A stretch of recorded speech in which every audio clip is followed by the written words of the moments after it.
The closing bell has rung, but the business stories continued. I'm Robert Tan, you're watching Business Brief. Let's get started.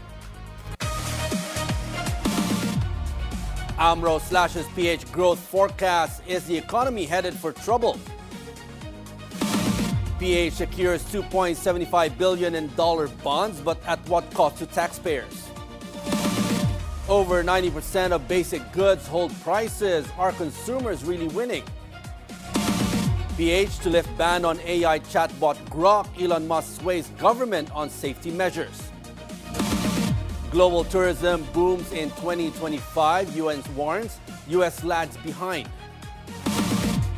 Gold smashes record above $4,800. Investors flee US-EU tensions.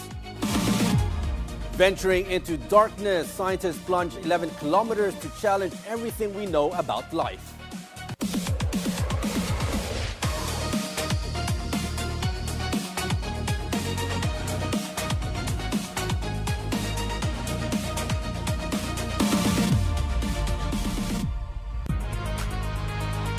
The Philippines expects momentum, but the numbers move the other way.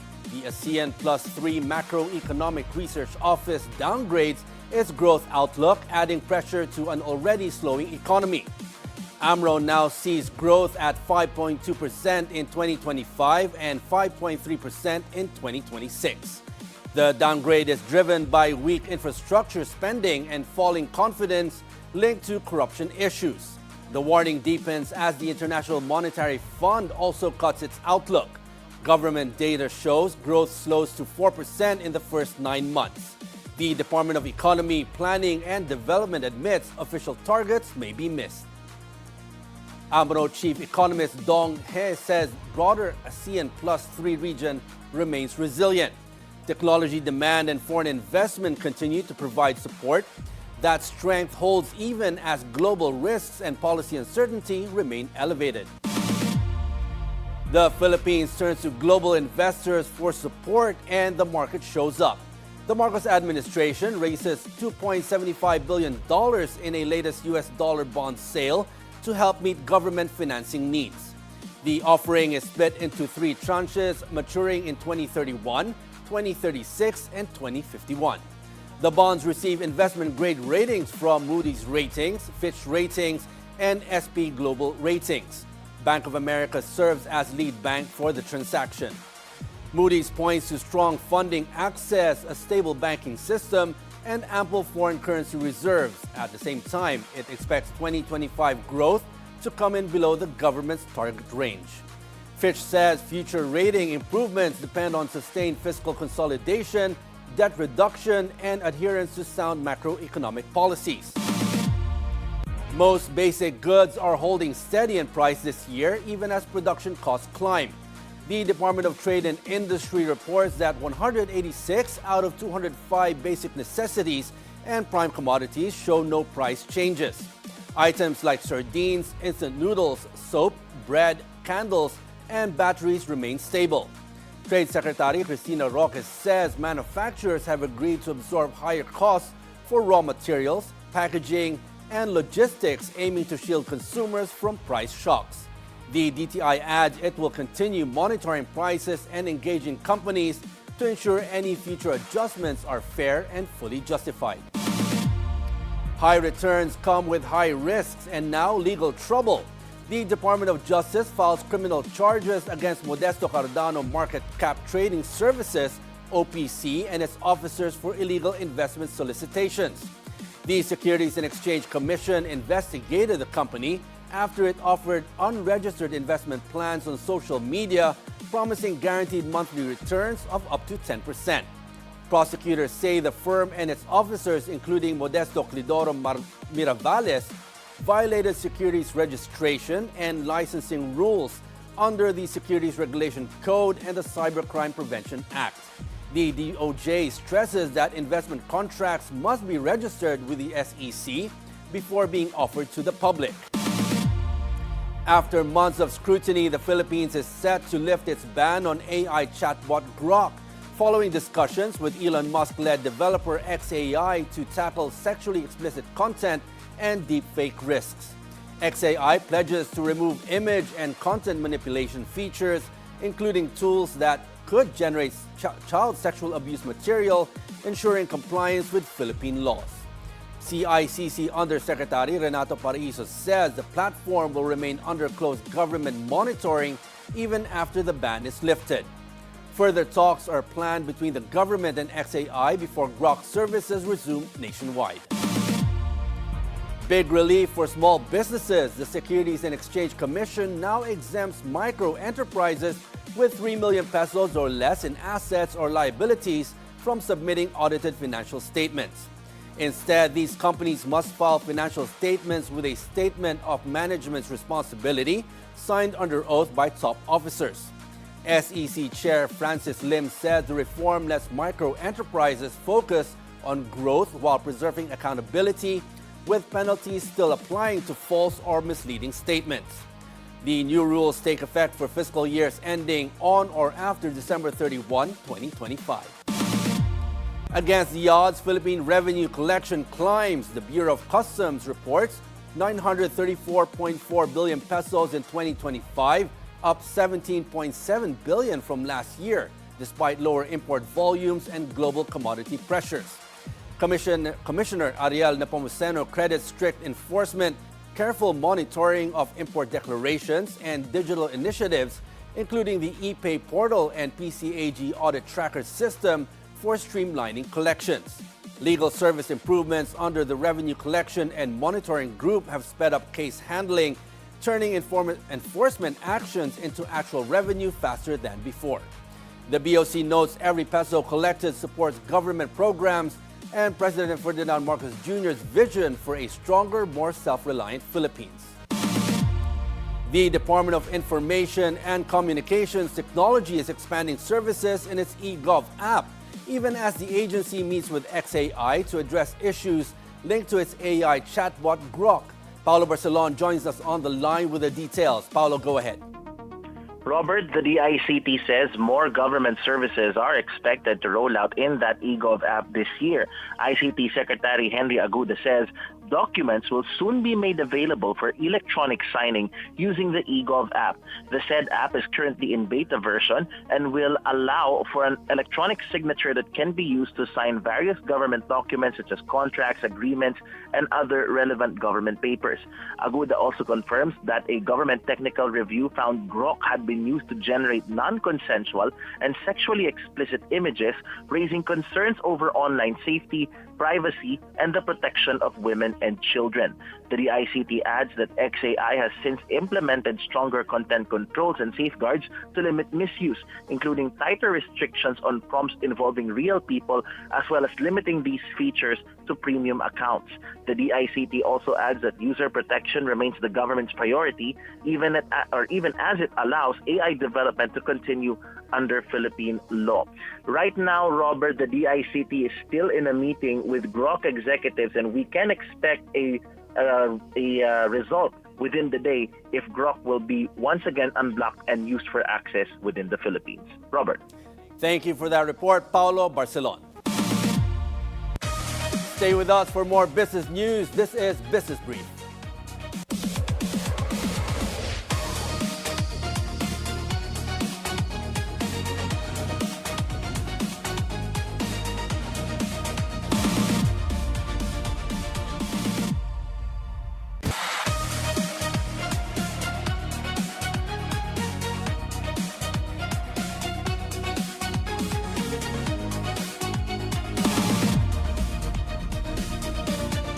The Philippines' electric vehicle sector is shifting into high gear. As of July 2025, EV registrations have surged to nearly 30,000 units, making up 5% of all new vehicle sales, 3 times the rate seen just 2 years ago. The government aims to put 2.5 million EVs on the road by 2040. Policies like the EV Industry Development Act are providing incentives for both buyers and manufacturers, giving the sector a strong boost. Yet challenges remain, particularly in building a competitive local production base. Industry groups are urging renewed support to ensure long-term growth.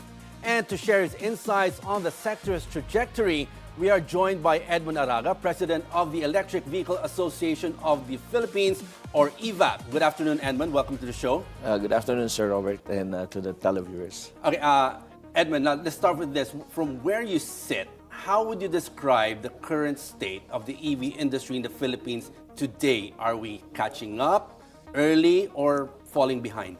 Well, at present, our electric vehicle industry is getting its ground, and that, as you mentioned earlier, that we're making more than what is expected. More than 5% is already on the road, and that more people are engaged on switching into electric, which is a very good opportunity for us to make a bigger growth. And looking for, we're optimistic that it will grow more than what is expected in the next 5 to 10 years. Now, Filipinos are hearing a lot about EVs, but adoption still quite limited. Now, what are the biggest real-world barriers right now, or obstacles? Is it price, charging infrastructure, consumer mindset, or maybe something else? All right. At present, still questionable is on the financing side. Wherein not all commercial banks or financing institutions are still keen on it. However, with the development of a lot of dealers and more optional various models that are coming in, the opportunity is there. And specifically, not only on the e-vehicles on the cars, but more so on other levels, like other models like bus, trucks, commercial vehicles, and the like. But most specifically, that we have not seen that the opportunity is on the two-wheel and three-wheel sector, where we enormously have a lot of numbers. Unfortunately, the registration is not being... Not yet. Yeah. But let's talk about why banks are not really keen to loan for EVs. Why is that? One is in terms of, the terms of the warranty and the after sales and resale value. That is specifically very common, especially in an infancy stage. However, as it grew, as it getting its ground, there are more people are now choosing and then switching into other forms of the vehicle, and that the opportunities of these dealers, that the various models that are being offered in the market, has an option whichever that they prefer to in making use, not only on personal mobility, but more so on business side or whatever, on fleets. Specifically, the one that we have to look into is on the expenditures of the consumers, specifically on the government sector, wherein most of the expenditure, especially on fleets, those were the numbers that we can actually, consider. I've been seeing mga TNVS, no? Mga taxis na so EV. taxis right now are available, and that more commonly being they have its own branding, specifically not only on the TNVS but more so with other forms, no? Malakas ba yung the market pull of it? If you buy an EV vehicle, you're exempt from coding. Well, it's one of the parts ng EVIDA law to get its attraction to the consumers. But there's a limitation. We have to look into this, that it will only be until 2028. Oh, okay. It would depend whether the next administration would reconsider on extending it or not. But this is part and parcel of the EVIDA law, that we cannot provide them some sort of in terms of cost, but more so on non-fiscal incentives on using the electric vehicle. Now, Edmund, looking at our ASEAN neighbors like Thailand and Indonesia, they're aggressively pushing EV manufacturing. Now, what are they doing right that the Philippines is not yet doing? Well, they have a lot of offers on their plate that cannot be contested by our government. In line with all the benefits and all the facilities that they can enjoy if they establish their manufacturing plant in Indonesia and Thailand. And one specific ground is in terms of the cost. Most of the suppliers, specifically on the auto industry, are already based there. And that the balance of having it in in the other side of the country, like Philippines, is somehow they have to gauge more, They have to weigh out the... weigh in what would be more beneficial for them. However, we are not yet, although we are far behind from the production because we still have our own local manufacturers, the Egypts and e-trikes. Yeah. The only thing that we have to consider is how the consumer, local consumer, can adapt the Tatak Pinoy, or what you call it, our own. Yes. Now, looking from an industry perspective, how critical is, we've been talking about manufacturing and assembly to making EVs more affordable to the public and sustainable here in the Philippines? Well, it's a common that if there's no volume, you would have a difficulty on establishing a manufacturing plant here, because volume creates a lot of factors, specifically on how can they ship it in here, and it would be beneficial in terms of cost. The thing that they have is the law of supply and demand. If there are a lot of demands here, then why not? What would be the turning point, let's say, the number of EV vehicles that are being bought for us to be able to say, it's time for us to establish a manufacturing or assembly plant here in the Philippines? You know, the one thing that we are looking at and eyeing at is in terms of the two-wheel sector and the three-wheel sector, that we can engage. Why? Because this is more simpler than the complicated cars that has a lot of functionalities or a lot of items or parts and components that has to be produced of. If we have to set it in for concentrate on the two-wheel and the three-wheel sector, that can be more affordable for the Filipinos, for the Filipino consumers. That would be a big plus. And But right now, they're not allowed on main roads, right? okay, this is the concept. The one that has been registered is allowed. The one that is not registered is not allowed. However, in terms of the major roads and thoroughfares, that's why we have to apply in the specific registration and the specific driver's license. So we have to educate more people how to make use of these electric vehicles on the road. Can you compare it, like, let's say, for the two wheels, yung hindi EV, right? Yeah. Depending on the size of the engine, that's the time they're allowed on, like, the main highways? Yes. Or depending Okay. on the, Say, the, for example, the size sir, of that engine? on highways, on an ICE, 400cc and up Yeah. are only allowed on skyways, on some fast running roads. No, in switching into electric EV, the below 2,000 watts or 2 kilowatt motor vehicle cannot be allowed on major roads. Why? Because the capabilities of this specific motor cannot be engaged on a faster route. No. Okay. So those are considered LEV. And But that's are there EV two wheels that are capable of such speeds? There are a lot. Actually, right now, various motor types are from 3 kilowatt, 5 to 7 to 8. There are a lot available. The only thing is in terms of the price parity, comparing it to an electric, from an ICE motorcycle to an electric, it's more costly. Okay. But in the term of on the difference between on the car and the motorcycle, still very far. Because at the moment, once the more investors are looking at the four-wheel sector, and that they can lower down the cost because of the volume. No, in terms of the two-wheel sector side, we have a difficulty on competing with the China brands that are very minimal in terms of the cost. Yeah.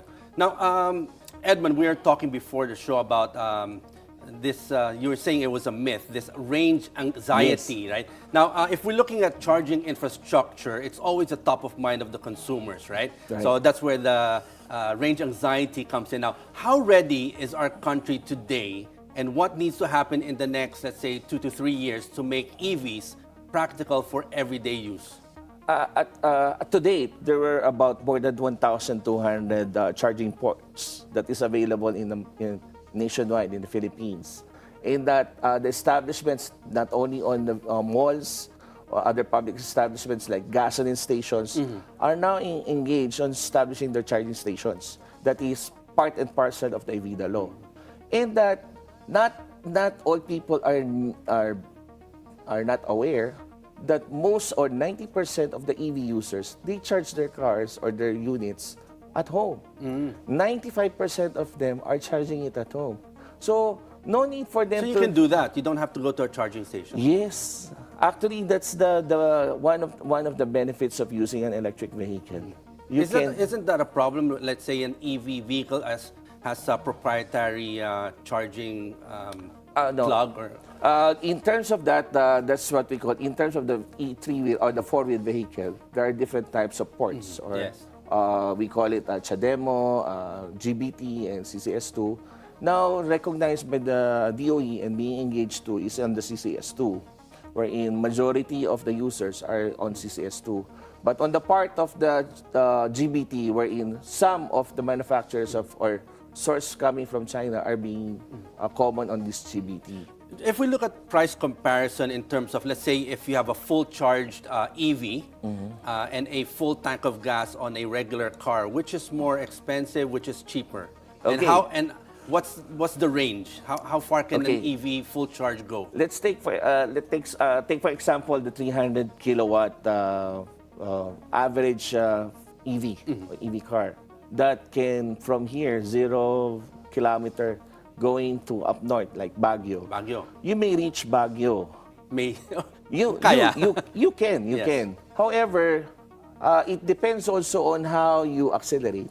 On the approach of the acceleration because it's steep. Yes. And then there are other things that when on highways you consume a lot of more power because you are running But in fast. terms of price, which is more in terms expensive? of price like this, for a certain kilowatt per hour, specifically at home, 11 to 12 pesos per kilowatt per hour is the charge being set forth by our utility suppliers, no?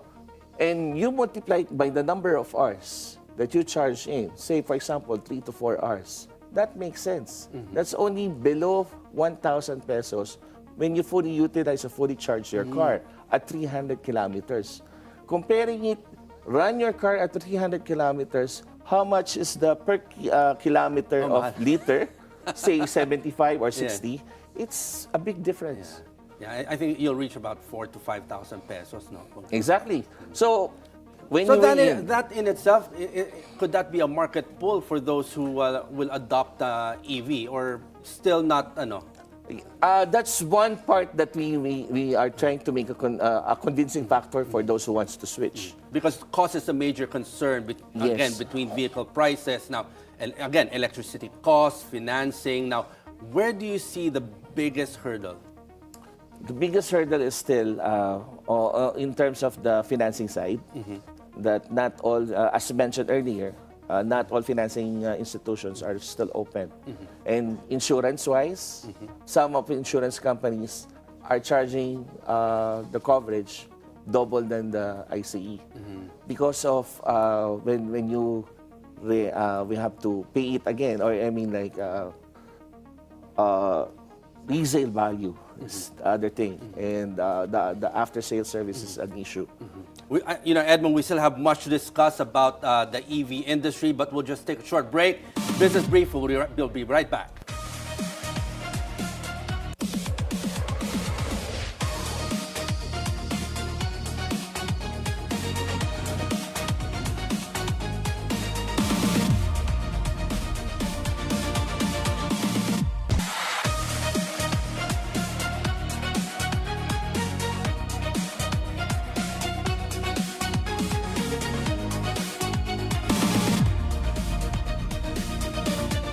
You're still watching Business Brief, and still with us is Edmund Araga, the president of the Electric Vehicle Association of the Philippines, or EVAP. Now, Edmund, EVs are often framed as both an economic opportunity and a climate solution. Now, how do you balance environmental goals with commercial realities on the ground? Well, for one, it's like when you see how it is, the effectiveness of the vehicle and how it is being powered up, there is a big importance or recognition in terms of getting it on a renewable energy, power up your car, and then use it as a mobility.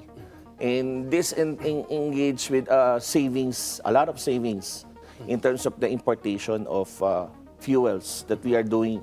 In fact, 90% of our fuels that we import are land-based. Now, if we try to convince others to make use of the e-vehicle, that makes sense in making a savings and in terms of economical growth for the Philippines. No, we have the leverage to save on money. And I'm just curious, for an EV, their engine is the battery, right? Yes. So let's say if the battery sira na, can they replace it? And how much would it cost an EV user to replace that whole Let me correct battery you. system? So It's the motor. the motor. That is the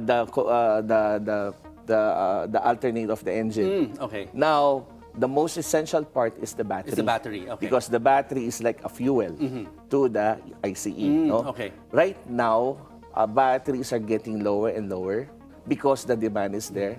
And then there are a lot of options that, in fact, there are a lot of technologies that are being building up in terms of setting up new age or technology that can be make use for the electric vehicle. Now, in terms of that, we have those sources already, only on the raw materials, but not on the finished part, the finished product. We only have assemblers here. We don't have the processing in terms of the battery. We only have the lead-acid batteries. The reason I asked that is because I've seen it on golf carts, right? The batteries. There's 6 batteries, and it's very, very expensive if you have to replace it. So I was just that was the reason I was asking for a vehicle with a higher capacity. Would that the wallet of the buyer? It depends on the capacity of the motor that you have to put in the setup of the battery. No, nowadays they develop both, developing a smaller version of the motor that can be used for the smaller item of the battery And make it cheaper. Make it cheaper, and then there are other items to consider in having it lower. No, so that's why it's now evolving, and that the direction of the auto industry cannot be denied. That globally, it is the EV that is coming up. And of course, having a manufacturing plant here will make it even more cheaper.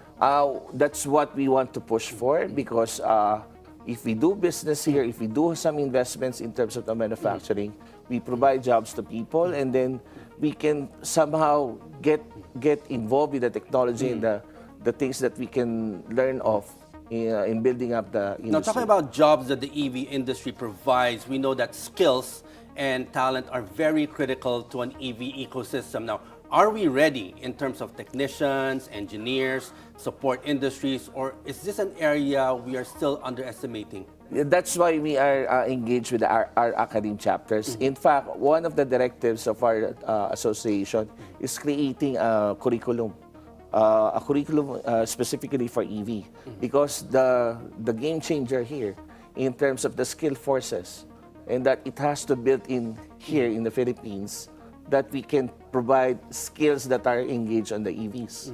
So it's like electrical engineer and a mechanical engineer both into one, and have it a curriculum. And that's our directives as an association.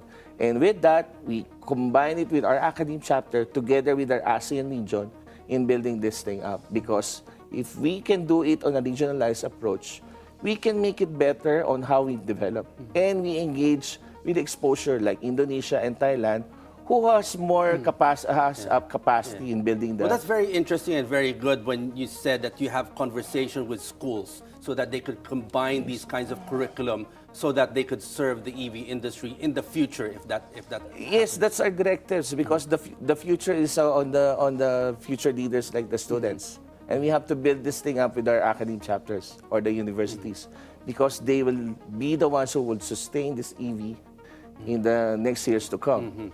And that is what is happening before by the auto sector in terms of the ICE. And we have to replicate it, how we can develop this further. Now, finally, Edmund, looking ahead to 2030, what does success look like for the Philippine EV industry, and what are the risks if we move too slow? Well, with the advent of the Electric Vehicle Industry Development Act and with the standards that are being placed, the direction is it's not going up. And with the projections that we have established under the CREVI, or Comprehensive Roadmap of Electric Vehicle Industry, we are looking and very optimistic that it would grow more than what is we are targeting right now. Today. Yes. The 5% would be better, say 15 to 20% in the next 5 to 10 years to come. Okay, on that note, Edmund, thank you very much for joining us this afternoon, your insights about the EV industry, and hopefully we get more adoption soon, and also your conversations with schools, and hopefully get more talent here and have the manufacturing here in the Philippines. Thank you. I hope I was able to encourage you to use EV. Okay, thank you for joining us this afternoon. Okay, we'll be back shortly with more business news. This is Business Brief.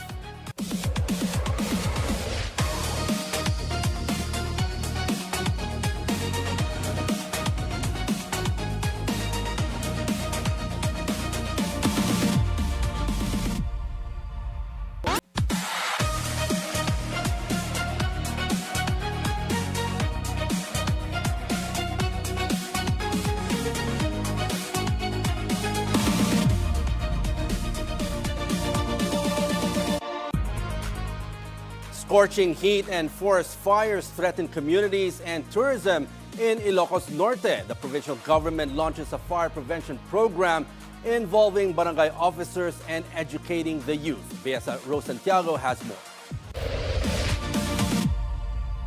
In a press briefing, the governor emphasized that preventing forest fires rely heavily on public cooperation and discipline. Residents and visitors are urged to dispose of cigarette butts properly and avoid open flames in high-risk forest zones. Beyond public awareness, the program mobilizes local governance at the grassroots level. The province has organized and trained barangay ranger officers, or BROs, acting as watchdogs tasked with monitoring forest areas and responding quickly to potential fire threats. The campaign also reinforces the enforcement of national and local laws on waste management, clean air, and forest protection, all of which carry penalties for violations. Officials say the initiative is designed not only to prevent environmental disasters, but also to protect Ilocos Norte's tourism industry, agriculture sector, and long-term economic stability. Education, particularly among the youth, is also a priority to instill the importance of environment protection and fire prevention for future generations.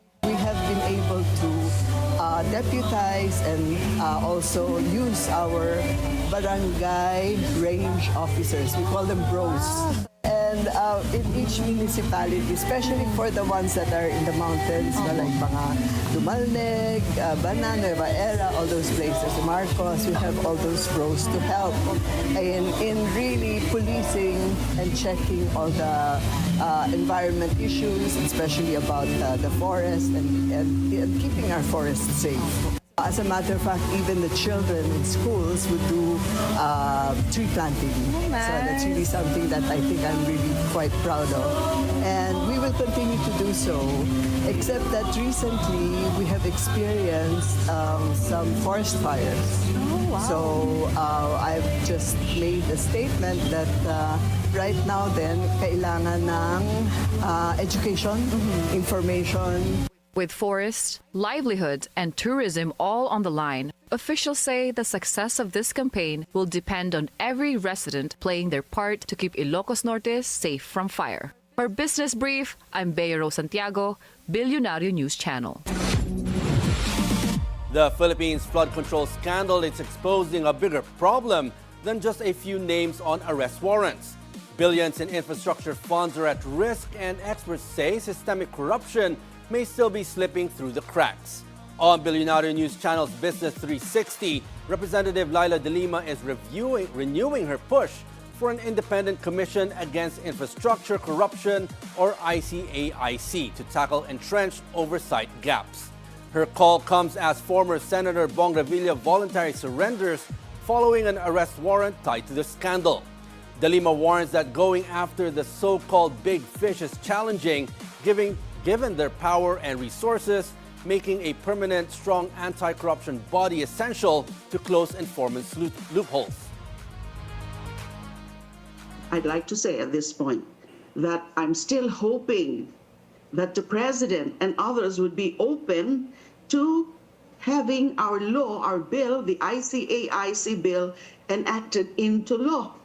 Because we feel that even the Office of the Ombudsman would be needing some help, would need a complement, would need supplement, a supplement force to go after all of those involved in this corruption scandal. Analysts caution that without independent oversight, infrastructure corruption could continue to distort public spending and scare off long-term investment. This next story isn't just another Senate hearing. It puts a spotlight on how big infrastructure funds are released and who signs off along the way. At the center is a 2.85 billion peso special allotment release order and allegations that kickbacks were solicited in connection with its release. Former Undersecretary Olaivar has denied those allegations before senators, saying he did not ask for or receive any illegal payments. Senator Ping Lacson says figures in the affidavit of former DPWH Undersecretary Roberto Bernardo match official government records, making the claim harder to dismiss. Former DPWH engineer Henry Alcantara tells senators he delivered funds only to Bernardo and had no direct dealings with Olaivar.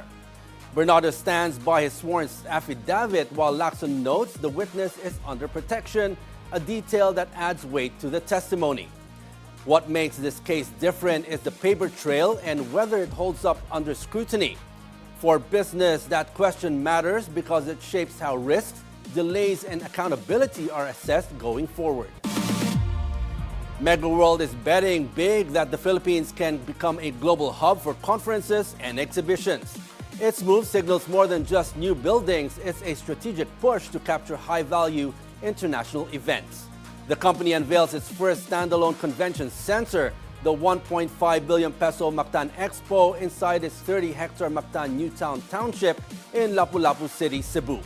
The venue will host the ASEAN Travel Exchange, part of the ASEAN Tourism Forum 2026, from January 28 to 30, marking MegaWorld's debut in international events. Plans are already underway to build more convention and exhibition centers in other key tourism hubs over the next 5 to 10 years. This is a long-term bet on tourism-led growth, diversified revenue streams, and the Philippines' ability to capture global events that fuel hotels, retail, and local economies. Lucia Tan's Macro Asia is digging into a new opportunity, literally. The conglomerate is entering mining, targeting nickel amid surging global demand linked to batteries and electric vehicles. Macro Asia's mining arm has secured approval from the Mines and Geosciences Bureau to develop the Infanta Nickel project in Brooks Point, Palawan. The project, covered by a mineral production sharing agreement, clears years of regulatory hurdles, including an environmental compliance certificate issued in December 2023 and approvals from both the National Commission on Indigenous Peoples and the Palawan Council for Sustainable Development. This signals Macro Asia's strategic entry into a commodity tied to the energy transition, diversifying its portfolio while underscoring the importance of environmental and regulatory compliance. The flood control controversy is escalating, and it's now turning into a direct blame game at the Senate. Senator Jerwin Gatchalian is pointing the finger at former DPWH Secretary Manuel Bonoan, saying responsibility for the alleged anomalies starts at the top. On BNC's On Point, Gatchalian says Bonoan was aware of questionable projects inside the agency, a claim that shifts the spotlight from contractors to senior leadership. All of this mess that we are in right now, it's because of him. Gatchalian also alleges that incorrect project coordinates were submitted to Malacanang, saying this undermines oversight and makes proper verification difficult. He insists the DPWH should have provided precise technical data and feasibility studies, basic requirements for any major infrastructure spending. It's a bad practice. Most of the time with DPWH, they provide us with technical information based on estimates, but in actuality, when they implement the project, is different. No, I don't agree with that, because those projects should have feasibility studies And in order to have feasibility studies, you should have actual surveys. No? Okay, so so- those are the things that DPWH will change in its practice in the next few budget cycle or this budget cycle. The senator clarifies that the 100 million peso flood control item under scrutiny was a desilting and maintenance activity, not a new capital flood control project, raising questions about how it was classified and funded. It's a maintenance project of rivers. It's a desilting project that is part of the maintenance activity of DPWH. There's no capital outlay, meaning there's nothing to build. It's not a new flood control project. There's no flood control projects. At that one, I can say with 100% certainty. Gatchalian says the Senate Blue Ribbon Committee is committed to a fair investigation and is calling on whistleblower Orly Guteza to appear at the next hearing. I have not detected any bias in the Blue Ribbon hearings. For business, this case goes beyond politics. It affects how infrastructure funds are approved, verified, and released, and how much governance risk investors and contractors have to factor into doing business with government. Oceana Gold suffers a setback as the Court of Tax Appeals upholds a Bureau of Internal Revenue assessment impacting the miner's financials and cash flow planning. The CTA on bank rejects Oceana Gold Philippines Incorporated's bid to nullify a 125 million peso excise tax assessment for 2013. The court finds the miner failed to prove the year falls within the recovery period under its financial or technical assistance agreement, during which tax exemptions apply. Oceana Gold had claimed it was still recovering pre-operating costs, but the court said the company did not substantiate its exemption claim. The ruling serves as a reminder of tax risks in the mining sector and the importance of clearly established exemptions under contractual agreements. At the deepest, darkest parts of the ocean, scientists are chasing a radical idea that oxygen may be created where sunlight never reaches. A team of researchers announces new deep-sea expeditions to test their controversial finding that metallic rocks on the seafloor are producing what they call dark oxygen.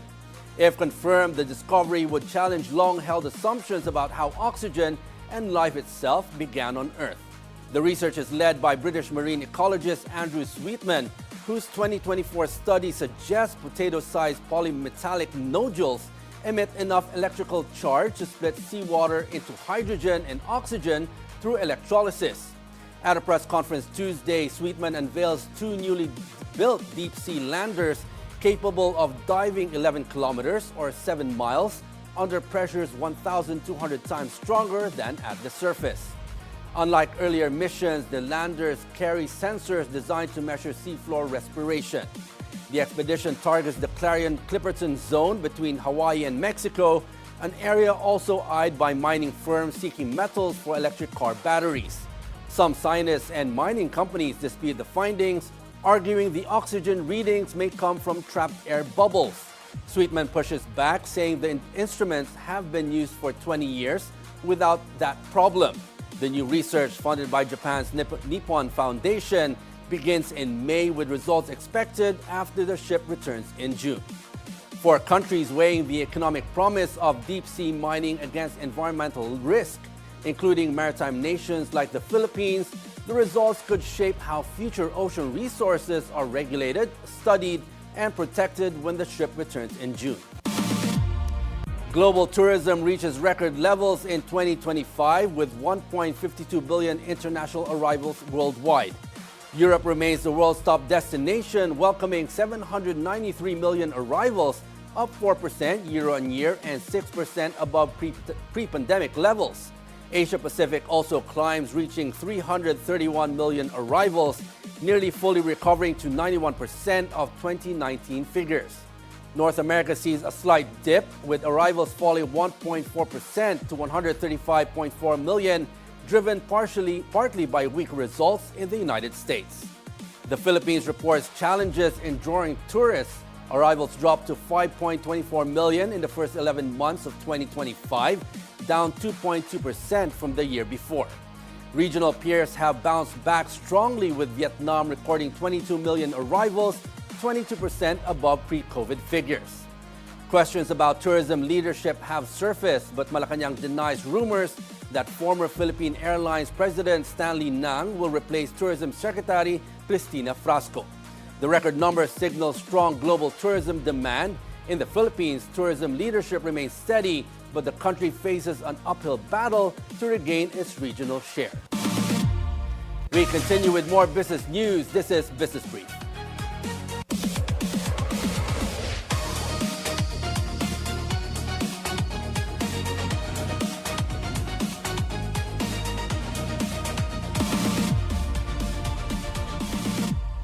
After posting a rare surplus, the Philippines is now headed in the opposite direction. Filipinos expect reform, yet the public sees corruption tightening its grip on government.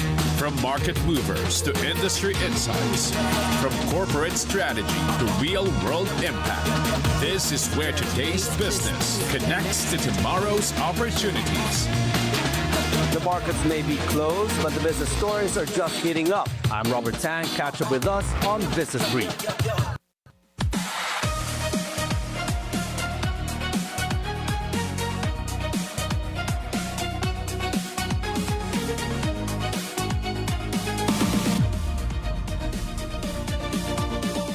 Solar power doesn't have to stop when the sun goes down.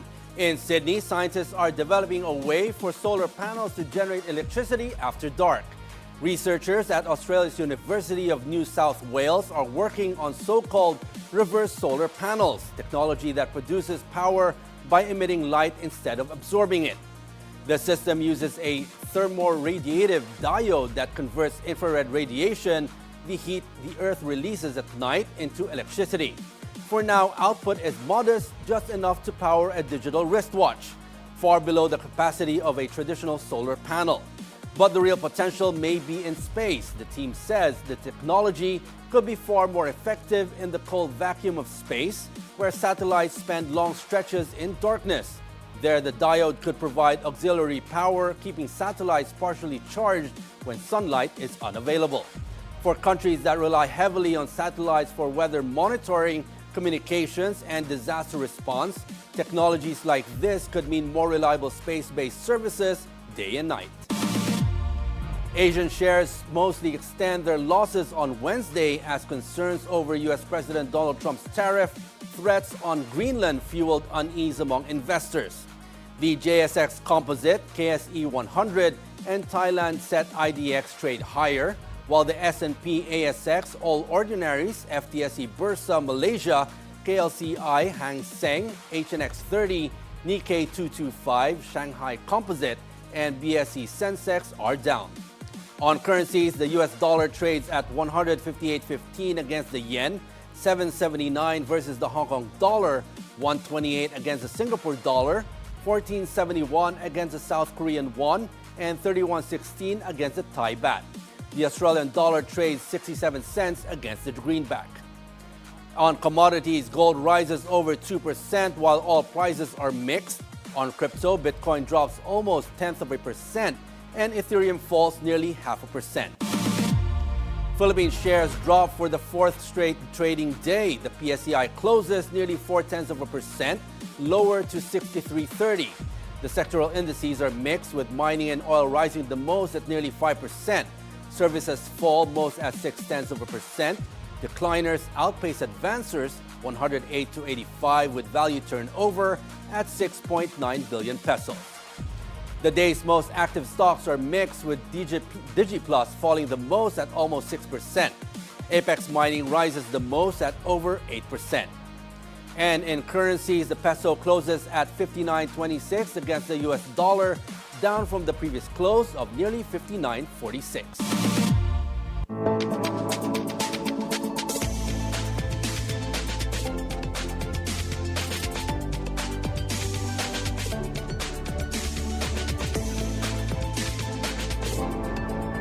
And that's a wrap for today's Business Brief. I'm Robert Tan. Join us again tomorrow for the stories that help you plan your next big, bold business moves. Only here on BNC, the Bilyonaryo News Channel.